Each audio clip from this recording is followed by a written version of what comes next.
जीवन में घटनाएं निरंतर घट रही हैं और ये घटनाएं कभी कभी मनुष्य विचार करता है और घटनाएं घट जाती हैं और कभी कभी ये प्रकृति विचार करती है और घटनाएं घट जाती हैं। बिना विचार किए जो घटनाएं घटती हैं उनको हम परमात्मा का विचार मान लेते हैं, लेकिन कभी यह हमारे सूक्ष्म मन का ही विचार होता है। लोग कहते हैं हमारे जीवन में दुख बहुत है, अशांति बहुत है, धन की बहुत कमी है।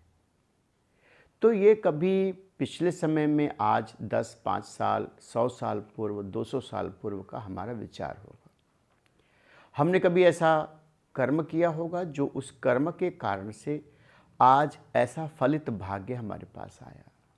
संत और महापुरुष कहते हैं कि जो भी भाग्य है वह हमारे कर्म और विचारों से ही निर्मित है। लेकिन कभी कभी परमात्मा की प्रकृति अपना विचार करती है। पानी का बरसना,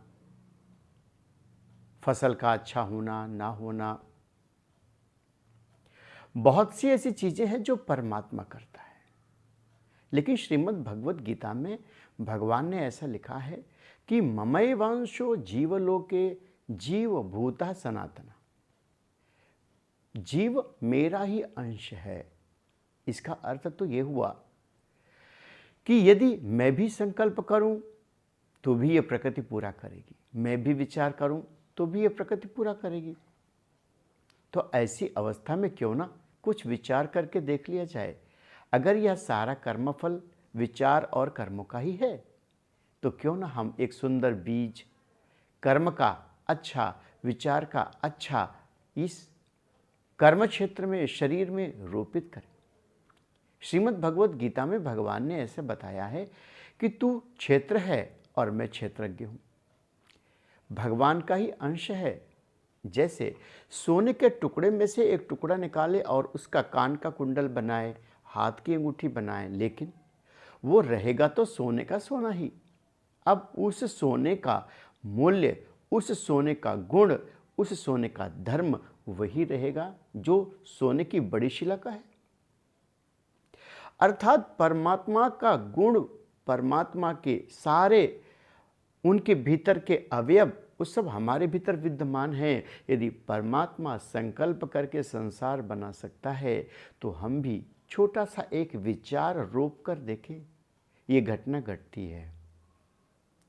कहते किसी जगह पर एक व्यक्ति रहता था और वो व्यक्ति किराए के मकान में रहा करता था। एक दिन की बात है, घटना यूं ही कि सामने देखता है एक महिला, उसने भी अपने कुछ कमरों को किराए पर उठा रखा।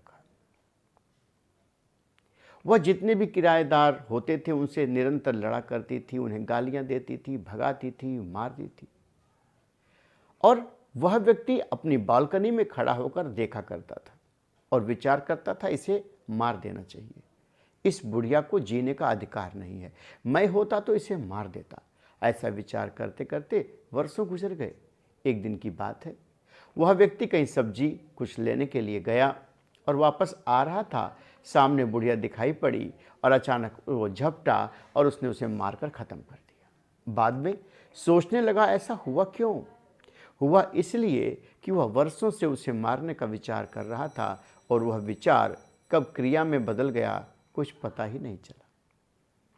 हमारे जीवन में बहुत सारी घटनाएं ऐसी होती हैं जब हम नहीं जानते कि ये क्यों हुआ, लेकिन कहीं किसी को देखकर, कहीं किसी को सुनकर, कहीं किसी को समझकर हमारे भीतर जीवन के कर्म उदय होते हैं और धीरे धीरे वो आगे गति ले लेते हैं। तो हम यदि अपने कर्मों में अपने विचारों का रोपित होना बंद करें तो हम आनंद के मार्ग पर जा सकते हैं। भर दिन में 50 से 60 हजार विचार आते हैं और इन विचारों में 8 से 9 विचार रात तक रुकते हैं। श्रीमद् भगवत गीता में से लिखा है कि जो कोई भी जैसा विचार करता जाएगा वह वैसा ही बनता चला जाएगा।